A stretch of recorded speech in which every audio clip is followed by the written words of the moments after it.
So, good morning, everyone, and sorry for keeping you waiting. It's our last full day in the office. My dear colleagues, today is my last encounter here with you as the spokesperson for PJ 78. I would like to thank His Excellency, the President of the General Assembly, Mr. Dennis Francis, for this great opportunity, privilege, and honor to serve him, and for standing every day with you here in the press briefing room and online as well on his behalf.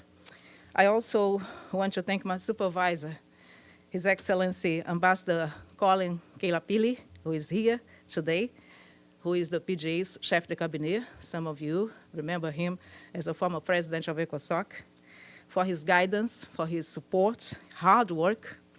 It has been a pleasure, sir, working with you as well under your supervision. So let me tell some words about President Francis before he comes, so he's not listening to this, thank God. That greatly, greatly impressed me. I want to highlight his professionalism, his quintessential diplomacy skills, tireless and diligent work, his very kind, respectful, and compassionate demeanor, which I saw every day. And above all, he's somebody whose truth was always based on facts.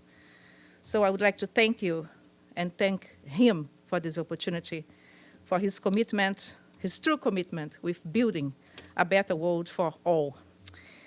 So many thanks also to my beloved DGC, the Department of Global Communications, and USG Melissa Fleming for releasing me to be here with you. So tomorrow I go back to the DGC after the PJ leaves the office. And I would like to thank also all my colleagues on OPJ 78 for the great work and cooperation that we had together. It was lots of work, but also was a pleasure working with you all. I feel really blessed for this great year. And last but not least, thank you, my colleagues, journalists, correspondents, media professionals, press professionals, for the great work together, for another year working with you. You have been great companions in this voyage. So I thank you very much. And now I'm going to get the PGA. Thank you.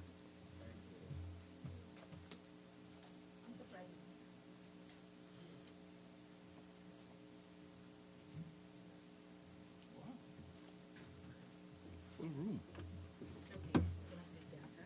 Want me to sit? Yeah. I'll sit next to you. Thank you very much. We'll start now.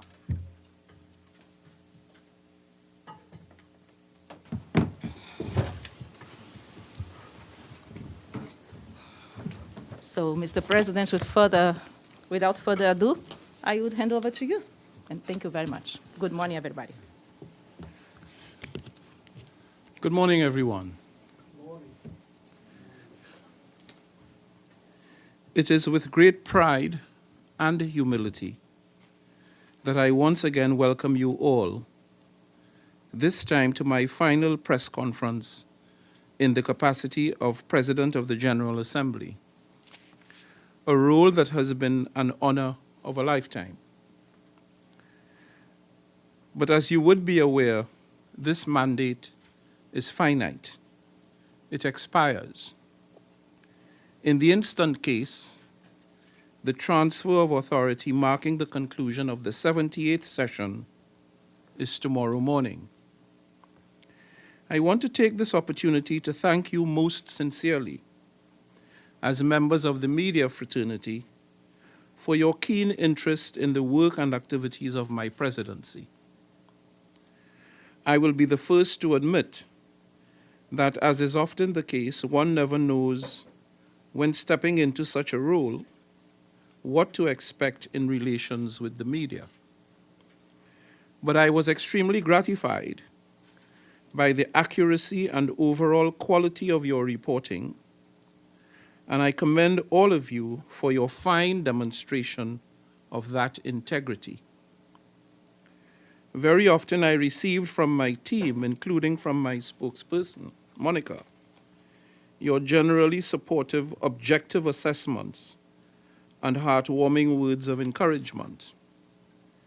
Your diligent coverage of the issues before the 78th session kept this office accountable to the principles of our Charter, shining an important spotlight on the important work done by this organization to serve the 8.2 billion inhabitants of this planet that comprise the we the peoples referred to in the Charter, and to do so consistent with the spirit of leaving no one behind.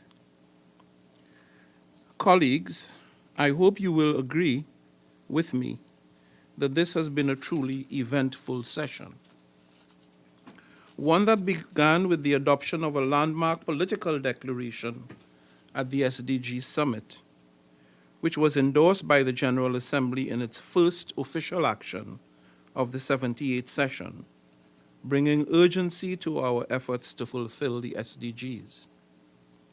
The political declarations also approved at the 3 health-related high-level meetings on pandemic prevention, preparedness, and response, on universal health coverage, and on the fight against tuberculosis, bolstered these efforts by placing health and people-centered care at the very center of the international agenda. The high-level dialogue on financing for development, meanwhile, led to a resounding consensus on the need to reform the global financial architecture, with a view to matching our sustainable development ambitions for 2030 with the necessary resources for implementation. Furthermore, the Assembly commemorated the significant milestone of the 75th anniversary of the Universal Declaration of Human Rights in December, with an informal plenary and award ceremony for recipients of the UN Human Rights Prize. At my initiative in April, we convened the Assembly's first ever Sustainability Week, featuring events on tourism, transport, infrastructure, and energy, as well as a flagship event on debt sustainability, highlighting in particular the concerns of countries in special situations on these development crises. It was a week devoted to building momentum for the 4th International Conference on Small Island Developing States in May, the Summit of the Future, now around the corner, and catapulting our shared efforts to achieve the 2030 Agenda for Sustainable Development. Throughout, we were reminded of the central responsibility to build sustainable peace, the linchpin of success on any other pillar of the UN's work. Following the horrifying escalation of violence in the Middle East, the General Assembly took bold action in resuming its 10th emergency special session, and in doing so, adopted 3 important resolutions. One on the protection of civilians and upholding legal and humanitarian obligations.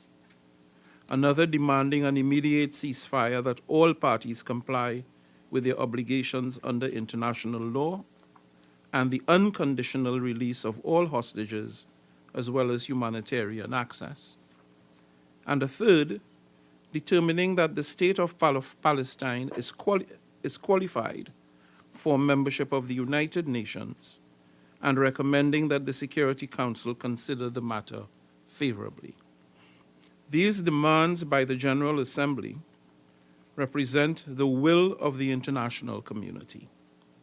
And as I have routinely said on several occasions, I reiterate these demands forthrightly here today. It is time for the violence in Gaza to stop. You may recall that I launched my presidency under the theme of rebuilding trust and reigniting global solidarity, underpinned by my 4 watchwords of peace, prosperity, progress, and sustainability for all, aimed to anchor my vision and shape our priorities for the session. I am proud of the work we did with the support of my highly motivated team on gender and youth, which included re-establishing the Gender Advisory Board on gender equality and engaging youth frequently, both on official visits abroad and here at the United Nations in New York, as well as elsewhere in the host country. I also was privileged to draw upon the expert counsel of my advisory board for LDCs, LLDCs, and SIDS, which ensure that we do everything possible to highlight the peculiar needs of these countries in special situations by elevating their legitimate concerns high on the agenda here at the UN and at other global fora. A major achievement of the presidency was the elevation of the issue of sea level rise, which had laid unattended to the focused attention of the General Assembly. It is a pervasive concern of several countries in both the global north and the south, though it takes on exceptional significance in the case of small island developing states and low-lying coastal areas, as well as LDCs and LLDCs. At my initiative, the heads of state and government will take up the issue of the threats posed by sea level rise on the 25th of September 2024, with a view to giving specific directions for future work. Let me end by reiterating once again that in all our efforts in the office of the President of the General Assembly at its 78th session, my entire team, ably guided by my chef de cabinet, Ambassador Colin Vixen Kilapile, and my deputy chef de cabinet, Inga Canchavelli, was instrumental in helping us navigate a session marked by extraordinary challenges. I likewise express my deep appreciation to many more who collaborated with my office, including all members of the General Committee who supported my presidency, and especially the 21 vice presidents who often stepped in when conflicting commitments required my presence elsewhere. Finally, I should like to express my grateful thanks to your colleague, Monica Gailey, and the team for the extraordinary job of work that they have done in ensuring that the messaging and the messages of the 78th session got adequate and fair press coverage, and that it reached the target audience, all audiences all around the world. With that, let me turn now to your questions, of which I suspect you may have many. Thank you so much, Mr. President. Valeria Brobeco, representing UNGA, has the first question. Thank you. Thank you, Monica, and thank you, Mr. President, for this press conference and for your availability with us during the past year. On behalf of the United Nations Correspondent Association, it's Valeria Robeco from ANSA. My question is, we are seeing that we are in a world that is more polarized than ever, with big challenges from Ukraine to Gaza and the Middle East. After your year as PGA, you are more optimistic or pessimistic about the capability of the UN to be a key player in this kind of situation, like, you know, in Middle East or Ukraine, or with the climate change. So that's my question. Thank you. I'm optimistic about the future of the UN for a number of reasons. Because there is no other organization on this planet like the UN that has the capacity or the commitment to do what the UN does. It simply does not exist anywhere else. And as much and as important as regional organizations are and can play an important role, they can never supplant the role played by the UN, for one very simple fact. the convening power of the UN to bring together 193 countries, diverse countries, as it should be, reflecting the sociological, political, religious, ethnic, cultural, technological, environmental diversity that exists across the earth, so that countries can discuss their problems and concerns together in a rational, civil manner, and to find solutions. No one left behind must mean no one excluded from the discussion. And that is what the UN does, phenomenally so. We may not always win in the way we want to win, but the values and principles that the UN abides by, that of resolution of disputes by peaceful means through negotiation and conciliation, means and allows everyone to come here and express their views freely and openly on the important issues of our times. And so I remain bullish, to use a term used in the financial markets. I'm bullish on the UN. It is challenged, there's no doubt about it, but we live in challenging times. And so the challenge that exists is not just for the UN. There are many organizations that are challenged. However, we have the will and we have the capacity and the determination to look ahead and to do what is necessary in terms of reform in order to deliver the commitments we have and the mandate that the Charter gives us for we the peoples. Thank you. Thank you very much, Mr. President. By order, I have Volodymyr, Vasala, Joe Klein, Hamid, and I'll go to Georgia afterwards. Volodymyr, please, go ahead. Thank you so much, Volodymyr Ichenko, National News Agency of Ukraine. Mr. President, this summer you visited Ukraine, including Bucha, where Russian troops carried out a massacre.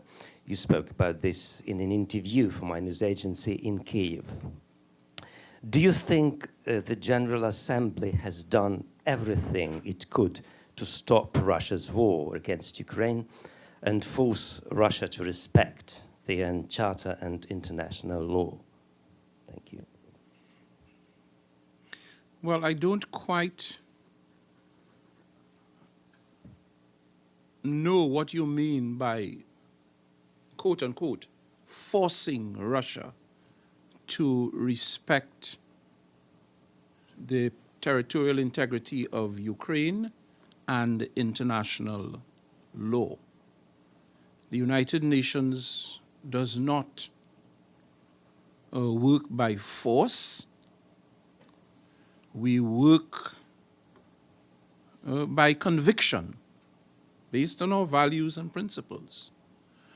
And we hope and expect that all member states of the United Nations will honor and implement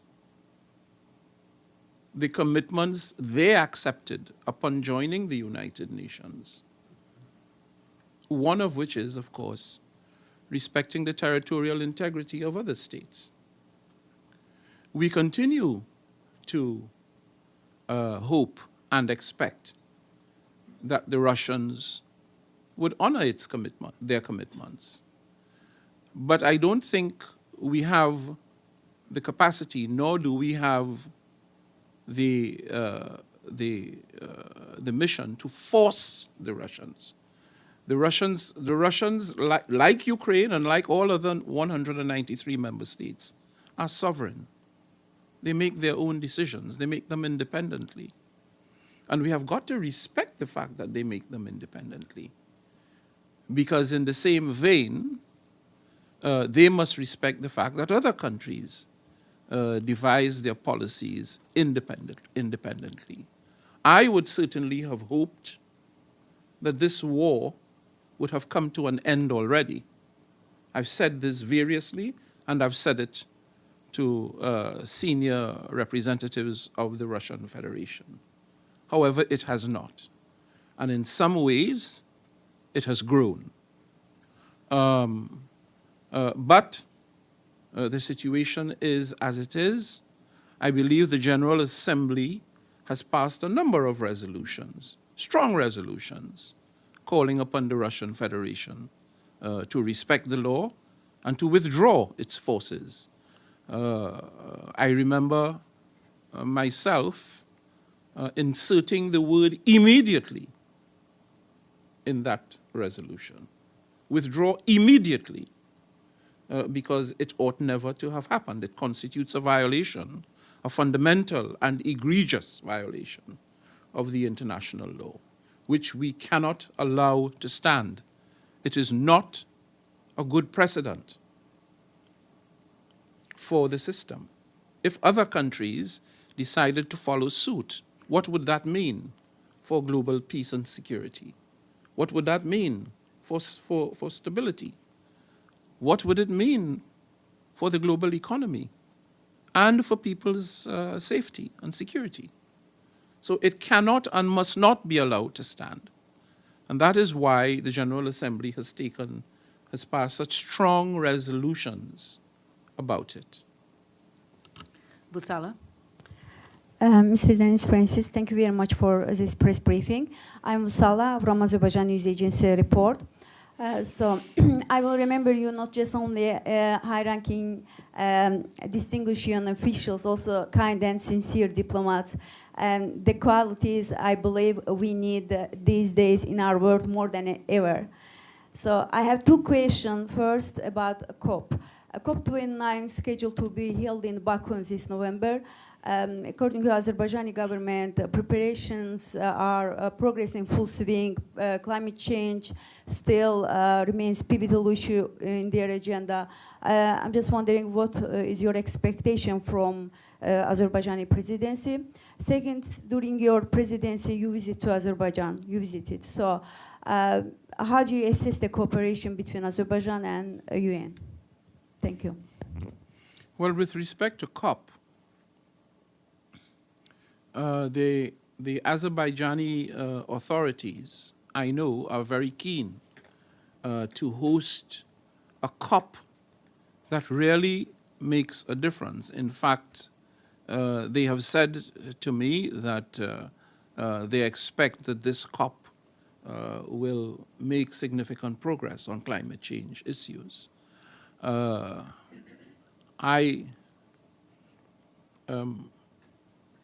I did not say this to them in the same way, my reaction was no different from the reaction I had when the COP was hosted in the UAE, which was, I'm anxious to see that difference. But I take the Azerbaijani authorities at their word. I know they're working hard to organize the conference and to do everything necessary to ensure that it has a successful outcome. One of the things that I think we needed to see in the COP29 is a higher level of performance on the issue of climate finance. That remains a bothersome issue in making progress on the climate crisis. And climate finance, both in terms of mitigation, but particularly in terms of adaptation, where only 2% of all of the resources devoted to the climate is devoted to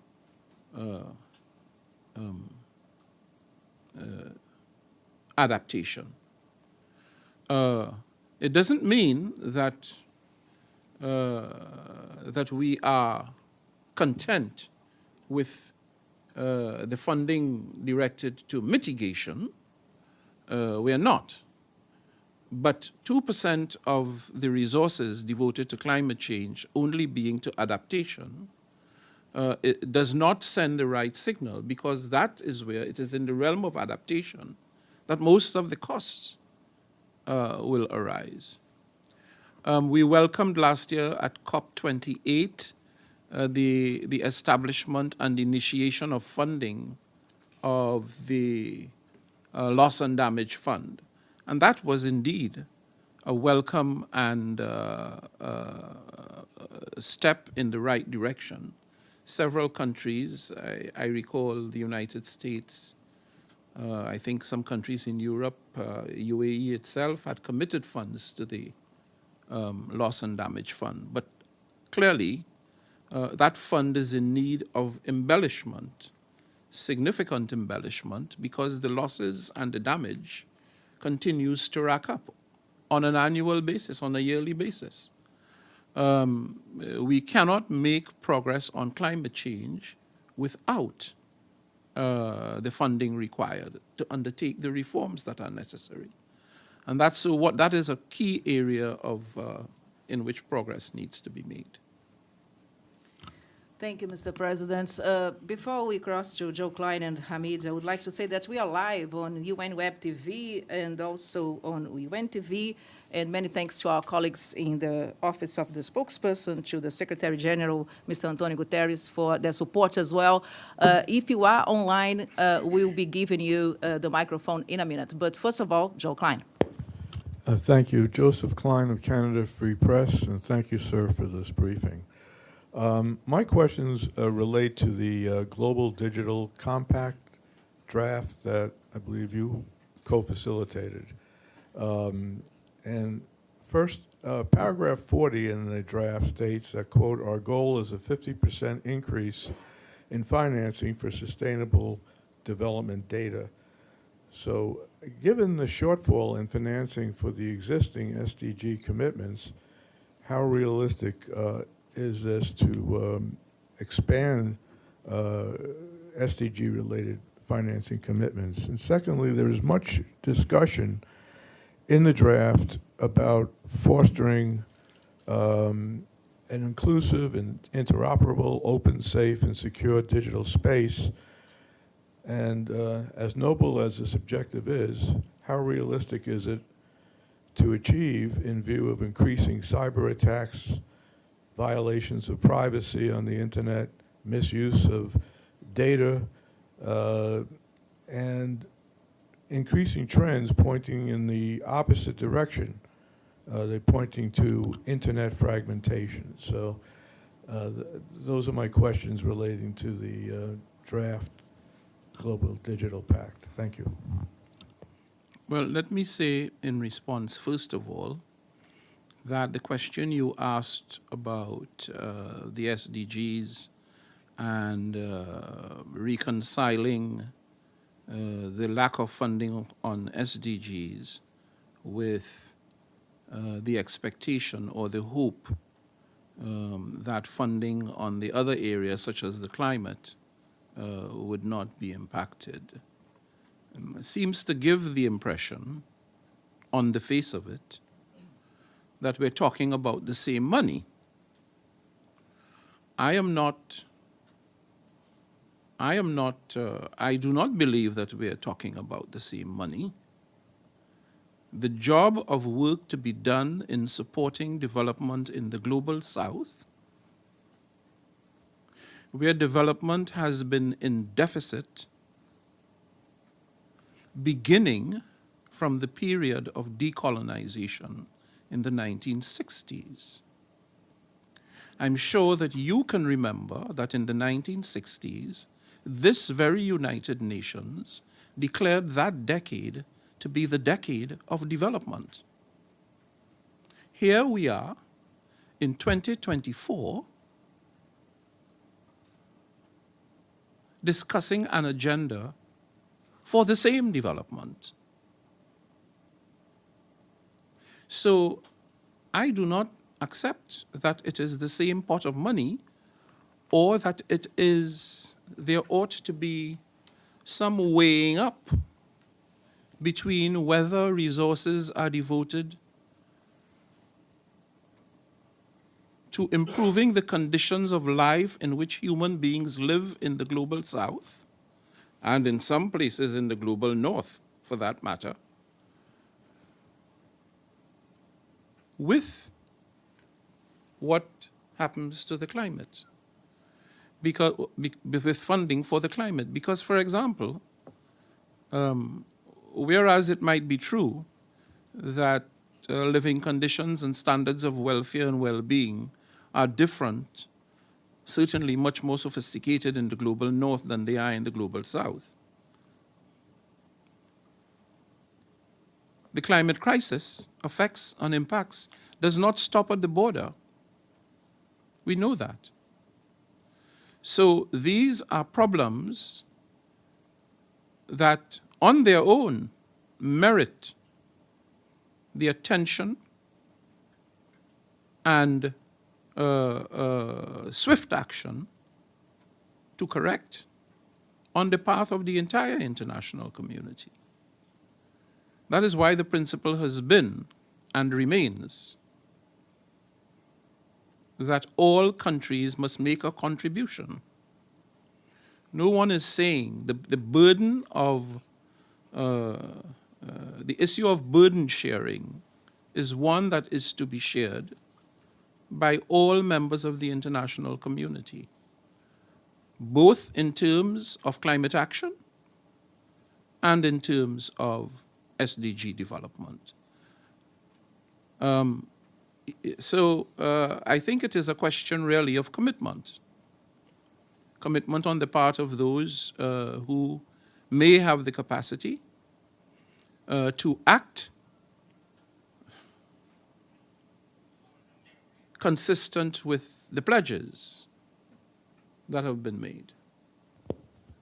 The second part of my question related to the emphasis in the draft Global Digital Compact on fostering an open, interoperable, safe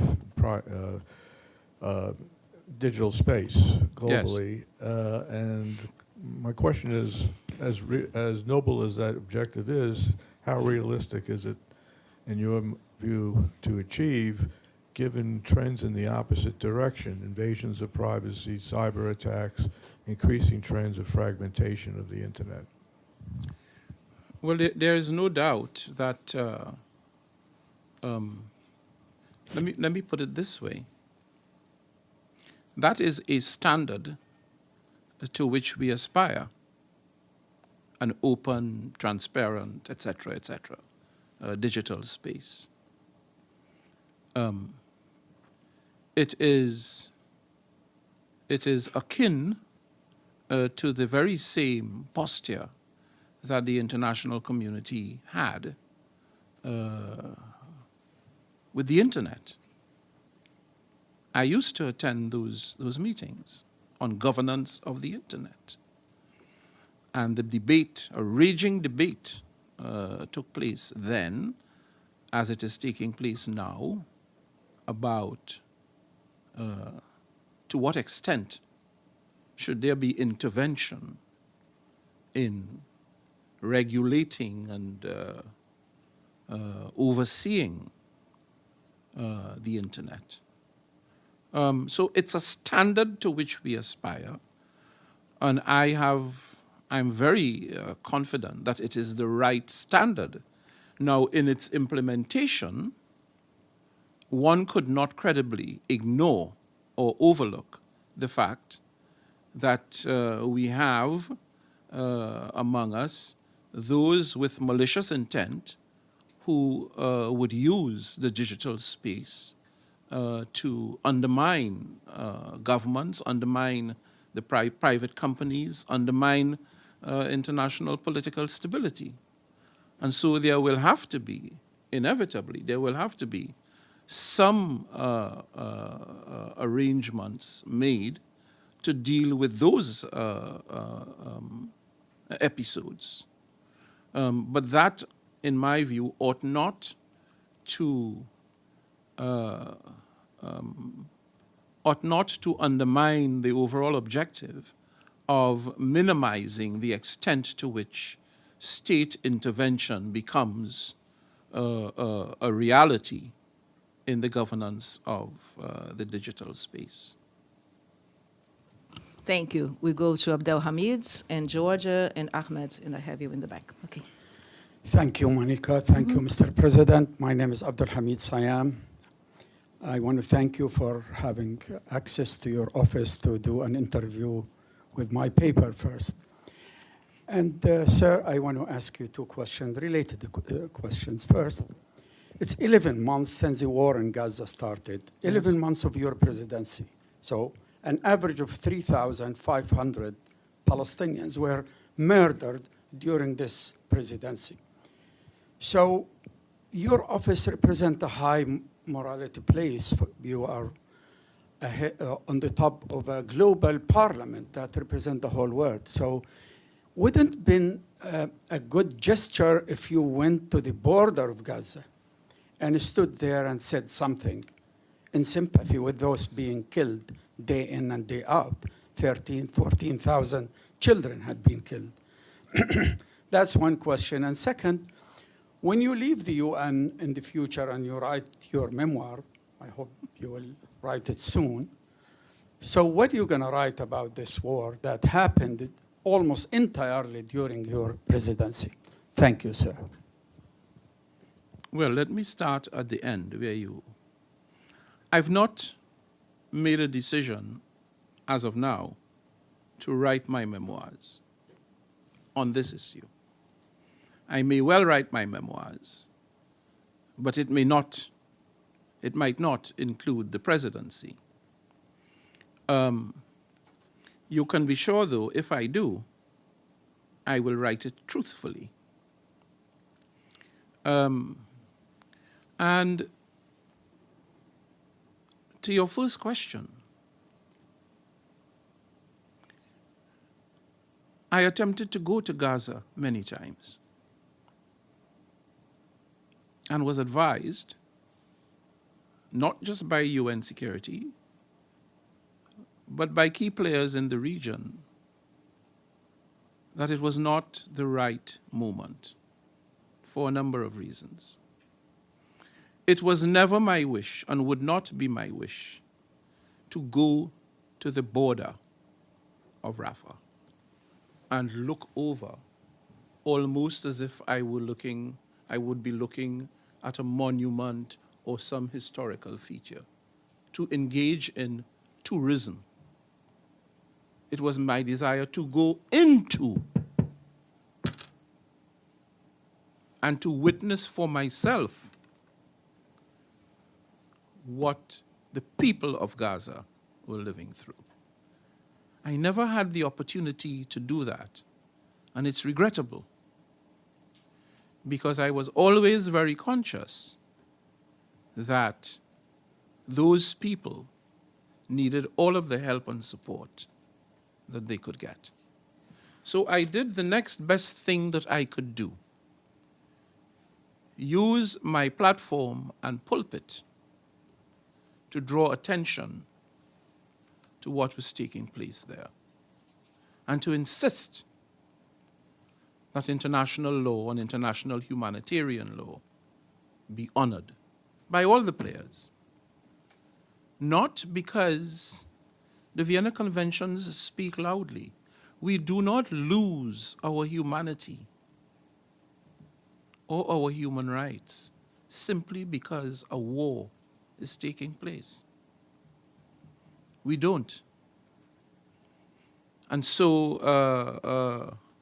I wish the circumstances were different, but they were unavoidable.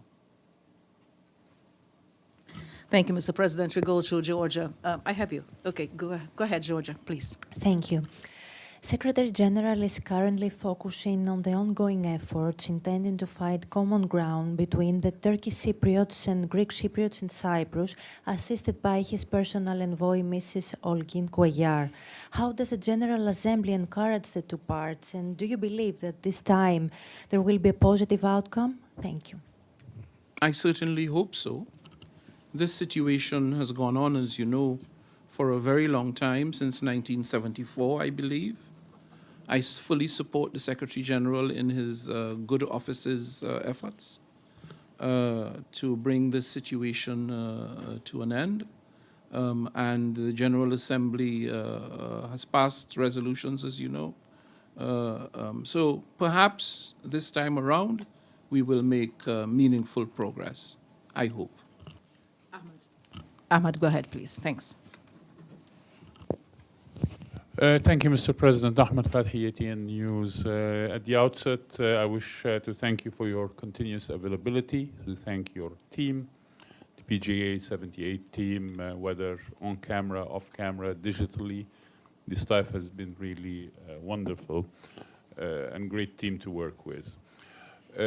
I'm not really interested in a particular geopolitical or a development-related area.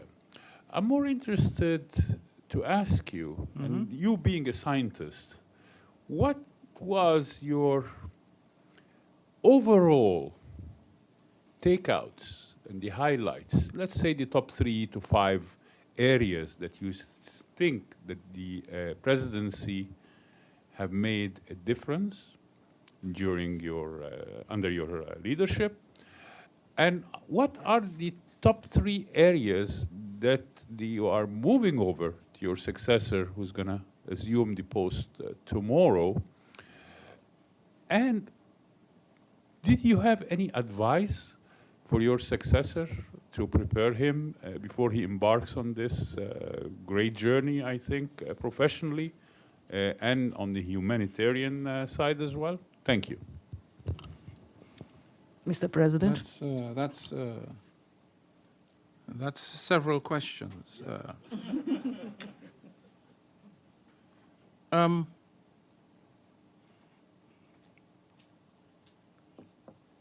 What are the top 3 areas in which I think I made a difference?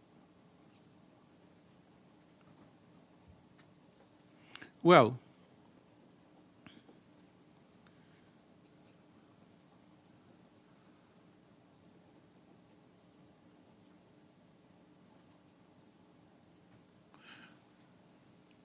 I believe that at the top of that list has to be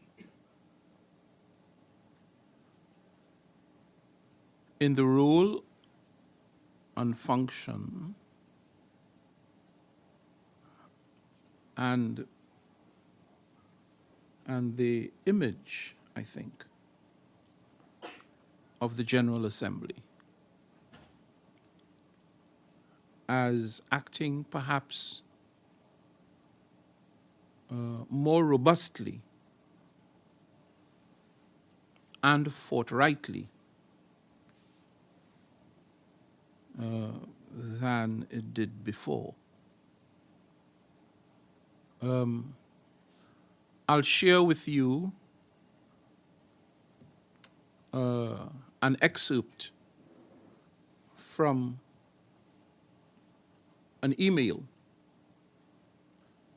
that a former distinguished member of staff of the United Nations, very senior, very distinguished, sent to me on the weekend, in which he said to me, "You kept the lights on in the General Assembly." I must admit, I had not thought of it in those terms. But it is a fact that the House, that within and without, the General Assembly is looked upon now as being perhaps more active, more willing to assert its authority. And this has arisen in the context of the veto initiative, which is not new, it was not initiated during the 78th session, but certainly the actions taken by the General Assembly against the backdrop of a parallel lack of action in the other place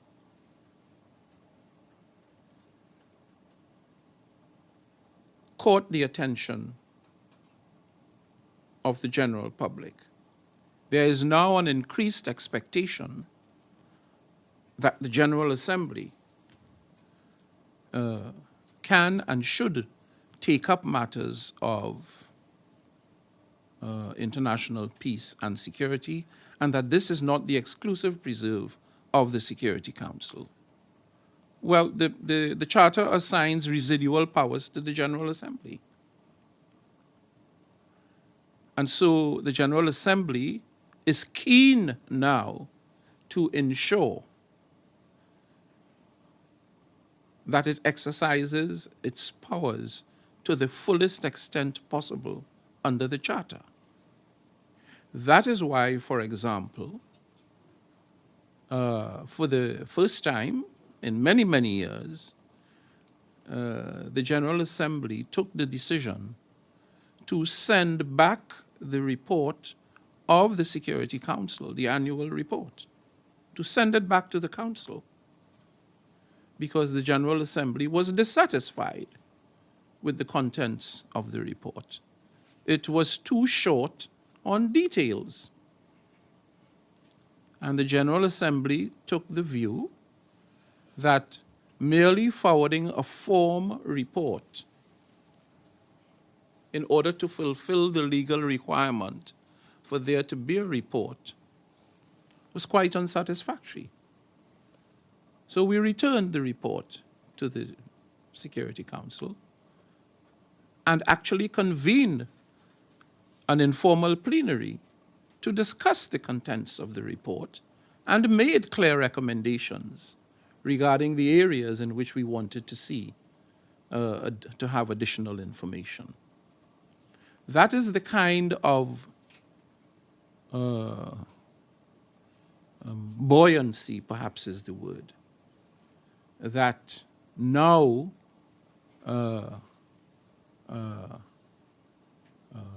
influences the mood of the General Assembly. The fact that the Security Council had not found it possible, for reasons that we all know about, to pass a resolution on Gaza in the face of the number of civilian deaths, particularly of women and children, that had taken place there, and that today exceeds 40,000. Wholly, I'll be undiplomatic. I can be undiplomatic today. Wholly scandalous. 40,000 people. It's scandalous. The fact that the General Assembly passed that resolution within 6 weeks of October 7th happening put pressure on the Security Council to pass its own resolution. That is the kind of buoyancy I'm talking about. So, of course, the General Assembly may not exceed its powers with respect to peace and security, but it is absolutely clear that we are looking ahead to a period where the General Assembly, in the relevant circumstances, will step up, assert its authority, and make its voice heard loud and clear as to whether it can live with decisions of the Council in relation, decisions or lack of decisions in relation to peace and security. Mr. President, I'm sorry, we're going to have to move because we still have 3 questions here in the room, but also I would like to ask if there is anyone online.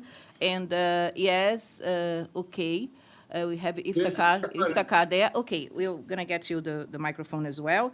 And also I would like to say, because somebody asked, that thanks to our colleagues Serena Gillian and Carolina Nazaro, this press conference will be transcribed for you, so going to receive word by word in your mailbox. Let's cross very quickly. Go ahead, please, you.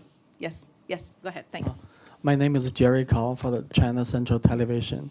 Mr. President, in August, the International Court of Justice issued an advisory opinion stating that all Israel settlements in the West Bank are illegal. At that time, the Palestinian observer to the United Nations proposed submitting the matter for action in the General Assembly. My question is, has your office received this draft letter? With only 1 day left in your term, will you take any action before your term ends? Or will you leave it to the President of the 79th session of the General Assembly? Thank you so much. In the interest of time, I will also ask Stefano Baccara, please, your question. Thanks. Thank you. Probably mine is one of the questions. I have 2 questions. One is a follow-up of the one already asked. Anyway, there is much talk about the UN reforms, but little substance so far. If you were asked to suggest a reform on the powers and functions of the UNGA president, what would you propose? Or for the job you had, is everything okay as it is? And then the second question is, tomorrow there is a debate between the US presidential candidates, Trump and Harris. If you could give the ABC journalists one piece of advice on how to ask a question about climate change, what would you tell them? Good. And then... Well, I would say, let me take that right away. Go ahead, sir.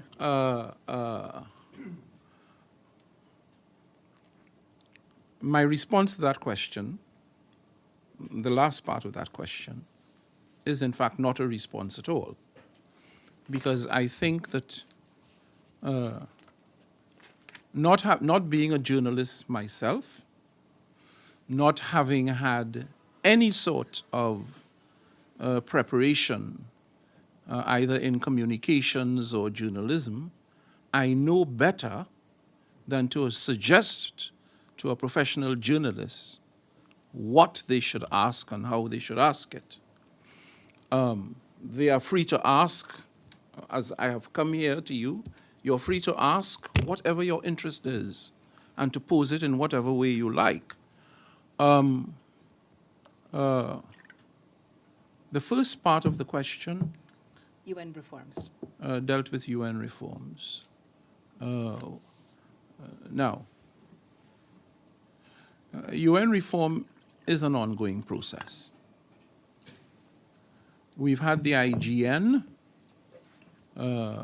ably co-chaired by the ambassadors of Austria and Kuwait, who have done a phenomenal job of work, as indeed have all of the co-facilitators. But UN reform, Security Council reform, the process surrounding it has not begun in earnest. There are no formal negotiations, because I noted that you said in framing your question, and there have been little results. Well, there can be no results, or little. There can only be little results, because the negotiations have not been launched. They're not yet taking place. What is being done, diplomats have, there is a, what is the word I'm looking for? There was a way in which diplomats come to negotiation. We know we want to discuss the water in the glass. That is the focus.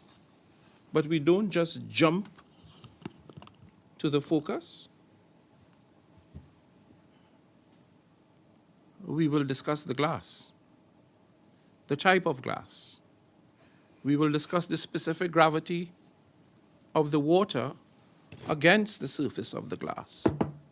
There are pre-discussions that we need to set. It's sort of like the rules of the game. We establish those up front before we delve into the subject matter. And that process has been going on, is ongoing, in respect of the Security Council. So the negotiations will be launched. The timing of the launch, the formal launch and commencement of negotiations, would be a matter for the member states to decide. They've not yet made that determination. In respect of this, the General Assembly, we have to be a little bit more cautious, because the language, if you check the resolution, the language does not say reform. It talks about revitalization of the General Assembly. And I think many of you have been around the UN long enough to know that the UN, in addition to the spoken word, the UN speaks through the written word. So the fact that in respect of the Council, it's reform, but in respect of this General Assembly, it's revitalization, something is being communicated, a subtle difference is being communicated there. But I have to tell you that the process, the discussions on revitalization of the General Assembly have been making significant progress. There are many things, many improvements that are proposed, and that I hope will continue, I know that will continue into the 79th session. This is going to be, this is not something that you do whimsically. A lot of thought and preparation goes into this. And let me use this opportunity to thank the two co-facilitators, the ambassadors of St. Lucia and of, is it Romania, I believe it is? Mm-hmm. Yes, for their work. Okay, and then we have this question here. If Takar, you're going to be next. So we have the question from CGTN. What is this? ICJ Brew and the GA Action. Yes, we are of course aware of the decision by the International Court of Justice.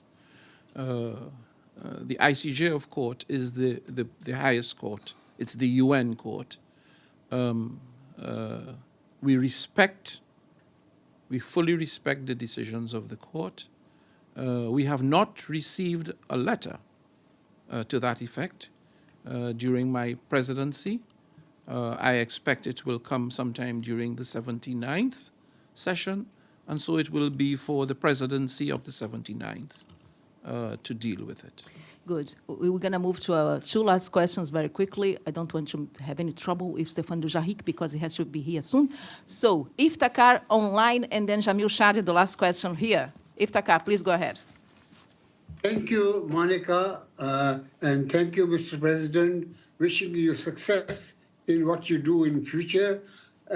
My question is on Afghanistan. 3 years have passed, and the Taliban have not implemented the commitments they made to the international community with regard to the rights of the girls and women, and also that they will not allow Afghan territory to be used for cross-border terrorist attacks. Any comments on that, sir?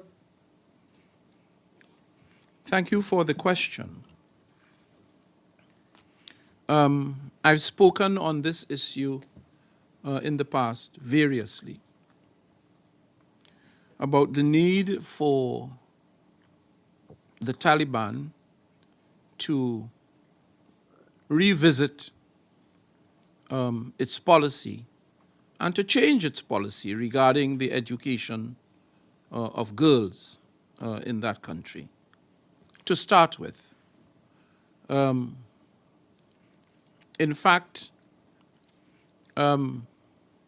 I had hoped to conduct a special meeting on this question before the end of the presidency. But unhappily, it was not possible to do so. I mean, I've said it all before. It's an anachronism that denies the young people, the young women of Afghanistan, their basic human right, the right to an education. I said at the beginning of my presidency in the statement, in my acceptance statement, that it was education that delivered me to the podium of the presidency of the General Assembly.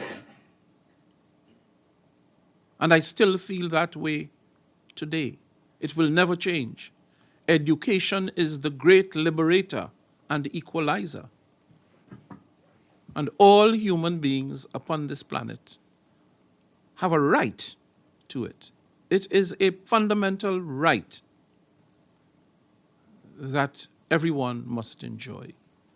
I hope that the international community will continue to use its influence, and that those who are partners of the Afghan regime would use their influence to effect change in this area. I note with interest that earlier this year, they did allow a limited group of women to study medicine. And I thought that this was a helpful and useful forward step that could be broadened, but we have seen no evidence of that since. So I encourage them and I urge them to act in the best interest of the future development of Afghanistan by allowing young girls to go to school, because education helps us to navigate the intricacies and complexities of the world. Education is more than just reading a book or counting numbers. It really opens up the vistas of the brain and helps to improve the quality of people's lives. And on, Thank you. on If I can- cross-border terrorist attacks, You mean the terrorist attacks? yes. Yeah, we have to move on. Yeah, just if you would like to conclude, Mr. President. Well, all terrorist attacks are terrorist attacks. They're destructive, they are harmful. They cause harm and pain to society and to human beings. So, of course, as President of the General Assembly, I repudiate fully all terrorist attacks. Jamil Shad, you have the last question, and also welcome to the press briefing room. Thank you, Monica. Jamil Chad, a journalist from Brazil, UOL News. So you certainly kept the lights on at the General Assembly, but we also seen during this year that many of the discussions were taken to the G20 and other fora, the BRICS enlargement and other groups as well. In 2 weeks, we'll see a meeting between the G20 and the General Assembly here in New York. My question to you, do you fear that perhaps more and more of these decision-making elements will be taken out of this building? And what is the importance of having a dialogue between the G20 and the General Assembly? Thank you. Thank you, Mr. President. Your last question. Well, I cannot foretell what the ambitions of any organization, including the G20, might be. I'm not in a position to do so. I can only comment on the existing situation and the roles of the relevant organizations. let's start at the end, where you ended. The forthcoming Brazilian presidency of the G20 in many ways reflects and parallels much of what we are seeking to achieve in the context of the Sustainable Development Goals. The Brazilian Sherpa earlier this year came to New York, to the UN, and I believe we had an informal plenary and presented several areas in which there is the potential for collaboration. And I believe it is in that context that the forthcoming meeting of the Brazilian presidency of the G20 will take place with the General Assembly. Now, the General Assembly is not averse. Our agenda is Agenda 2030. We know it is challenged. It is not, the General Assembly is not averse and sees no conflict, none whatsoever, working with other partners in the interest of implementing and achieving Agenda 2030. And Brazil is a notable and influential member of the Global South. Brazil has itself in the past lifted many hundreds of millions of people out of poverty, so they have they've recorded a success in some of these areas. And so a discussion involving sharing of information and perspectives and perhaps areas of common action can only but help progress towards achieving Agenda 2030. I see nothing nefarious or suspicious about that collaboration. That's the first thing. The second thing is, as I said, I can't foretell people's ambitions. What I would say is, the ambition of the United Nations remains absolutely the same: